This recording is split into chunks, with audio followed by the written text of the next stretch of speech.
Hello again. I hope you've had a good day. I have. And as I go through the day, I think about what I might use a little bit of time for at nights, just speak to you and wonder, of course, as I actually look into the camera and say what I'm about to say, whether or not there will be a benefit to you, and I hope there is. That's my goal. If there's not a benefit to listening to me, then why do it, right? I hope there is. I realize that I can't be just beneficial every time I open my mouth, but I hope there's something that I can say that will that will be worthwhile. Maybe it might be just a phrase or a sentence or a thought that you can recall. And I suppose unless you do some pondering and thinking, or maybe some repetition of these, you won't even remember that. But my thoughts and prayers go into this, and so I'm confident that somebody, somewhere, sometime will benefit from what I do each time I do this. Tonight, I'm going to share something with you that I haven't shared before, at least in this way. This is a little plaque that I used to make up for my graduating seniors for a number of years as they left high school. I'd give each one of them one of these, and it's kind of been interesting to follow through the years, and it's been a lot of years now. I've been retired from teaching, at least in that setting, now for about 20 years, roughly. And occasionally I'll run into students that will say, I can remember what you said about this or about that. And I can remember you did this or you did that.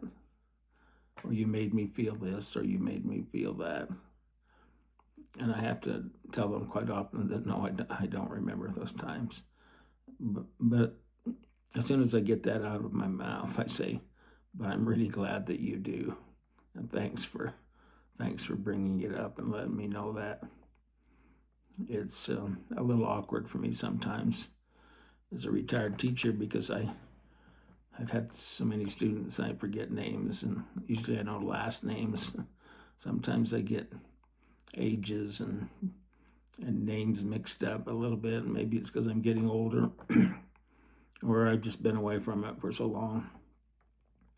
But I will have students that still recognize me, and I always appreciate it when they draw my attention to the fact that they remembered something that I said or did, or some way that I made them feel, or whatever.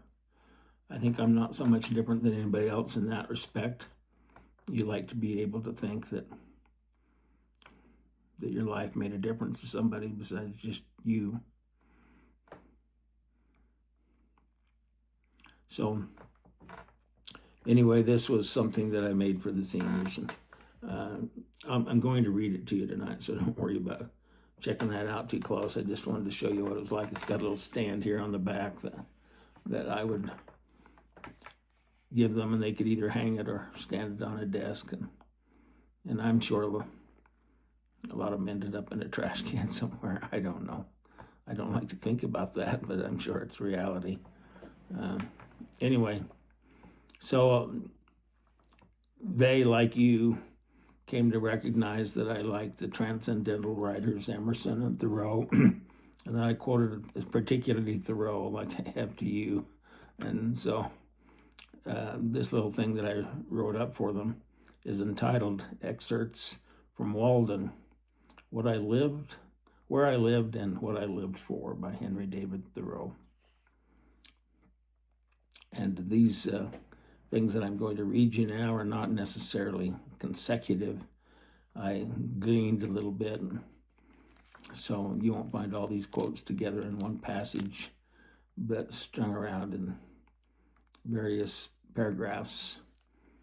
There are some statements here that I think I gave them to seniors as they graduated, and I always hope to be able to tell them something that as they left and went out the high school doors, what they learned in those classrooms and with those teachers actually go with them a little bit. So here it is.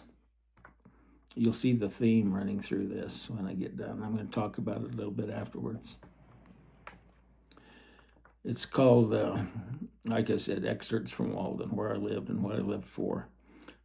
The morning, which is the most memorable season of the day, is the awakening hour. Then there is the least somnolence in us, and for an hour at least, some part of us awakens, which slumbers the rest of the day and night.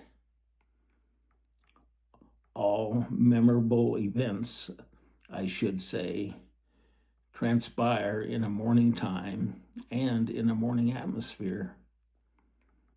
To him, and I might add or to her, whose elastic and vigorous thoughts keep pace with the sun, the day is a perpetual morning.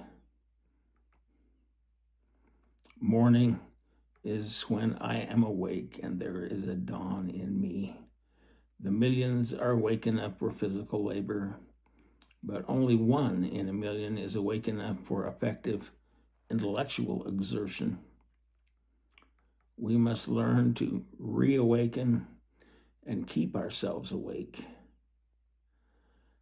not by mechanical aids, but by an infinite expectation of the dawn, which does not forsake us in our soundest sleep. I know of no more encouraging fact than the unquestionable ability of man or woman, I might say, to elevate his or her life by a conscious endeavor to affect the quality of the day. That is the highest of the arts. Well, I said I was going to talk about that, and I've changed my mind already. I'm going to let those words speak for themselves. And I'm going to keep this especially brief tonight so that you can listen to it again and stop it when you hear a phrase that catches your attention and really sinks home, like many of those did to me when I first read them. And as you do that, think about your life, the life that you have lived, and the life that you will live, and see if some of those words might not help you recognize what's happened in the past, what moments are most valuable,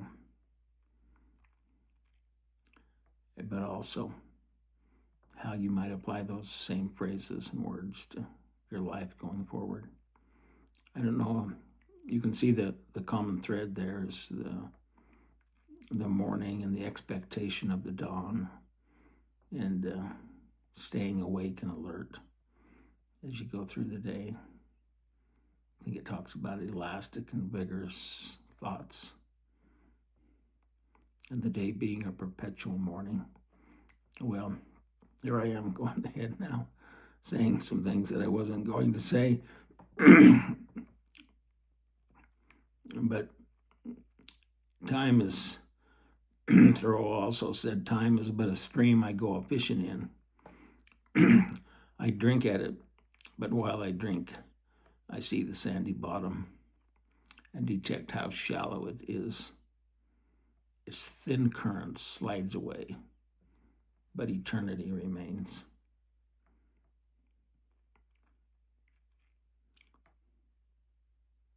Have you ever worked on a math problem, burnt the midnight oil trying to solve some math problem for homework or whatever? I was never very good at math. And I'd burn the midnight oil, sometimes tried to solve a math problem that I couldn't solve. And I'd go to sleep, disgusted, disappointed, and wake up in the morning and you'd have the solution. It's like, aha, there it is. And it's not just with math problems, it's with other problems. So morning is a time of the day, because the noise of the day hasn't picked up yet, when we can make some real progress in many aspects of our life and our thinking processes that help us solve problems in our lives, not just math problems. And the one thing that you'll find out is that I've called it before in some of the earlier uploads. In fact, the title of one of these uploads is called The Fourth Watch. And I'll just repeat again, the fourth watch of the night was from the first watch being from 6 until, would start at 9 o'clock, go till midnight, or 6 o'clock and go till 9 o'clock, and then 9 o'clock till midnight. That was for watch 1 and watch 2. Watch 3 would be from midnight until 3 o'clock. And watch 4 would be from 3 o'clock in the morning until 6 o'clock in the morning. Well, I don't know how your experiences have been, but those 3 o'clock, from 3 o'clock to 6 o'clock time slots, many times I've awakened in the night for one reason or another and had thoughts. And when I look at the clock, it's usually always between 3 and 6 o'clock. And if you're an early riser, like we had to be on the dairy farm, there was cows to milk night and morning. We had to get up early and get the day started. If you haven't seen a sunrise,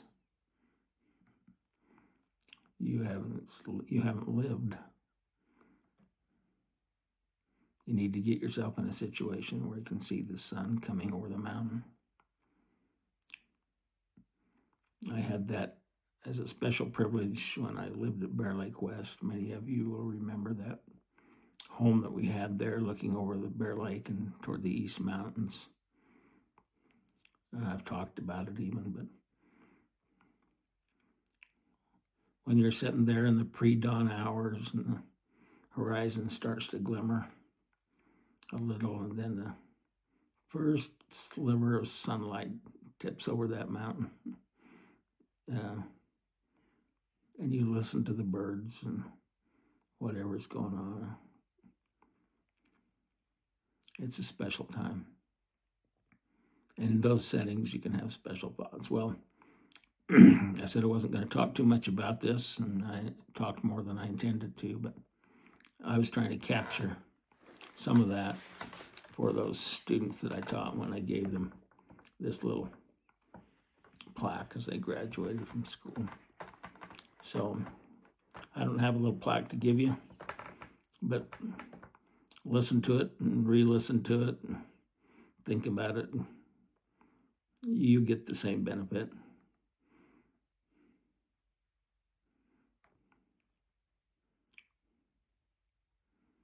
When there's no clutter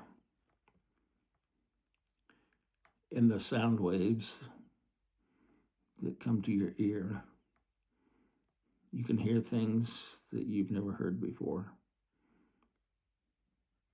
And when there's no distractions for the eyes, and you can focus on something Just that one thing and that one thing alone, whether it's a person or a sunrise